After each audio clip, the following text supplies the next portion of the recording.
मित्रांनो एसएससी सीपीओचा हा क्वेश्चन आहे। क्वेश्चन काय म्हणते बघा, ए एका कामाचा 1/5 भाग 4 दिवसात करतो। लिहून घेऊ आपण काय, ए एका कामाचा 1/5 भाग किती, 1/5 भाग 4 दिवसात करतो। पुन्हा काय म्हणते, बी त्याच कामाचा 1/6 भाग 5 दिवसात करतो।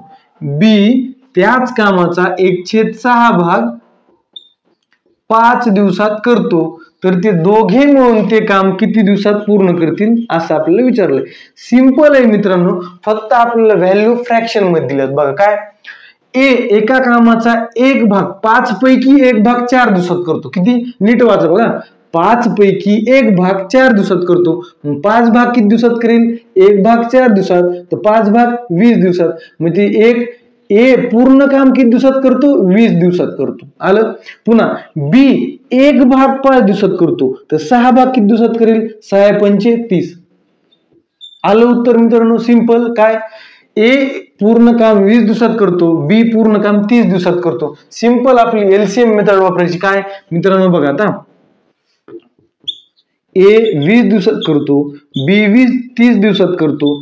एलसीएम ना आपल्याला काम मिळून जातं, वर्क मिळून जातं। 20 आणि 30 चा लसाव किती येतो मित्रांनो, 60 येतो। हे झालं वर्क, बरोबर। आता आपण त्यांची क्षमता काढणार, किती येईल, 20 त्रिक 60, 30 दोन्ही 60। आता मित्रांनो हे काय आलं बघा, ए एका दिवसात 3 युनिट काम करतो, बी एका दिवसात 2 युनिट काम करतो। आपल्याला संपूर्ण काम किती दिवसात करतील हे काढायचे बघा।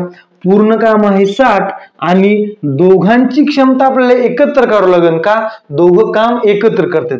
3 आणि 2 5, 60 भागिले 5 करा, 5 एक 5, 12 पंचे 60, म्हणजे दोघे मिळून ते काम किती दिवसात करतील, 12 दिवसात। धन्यवाद।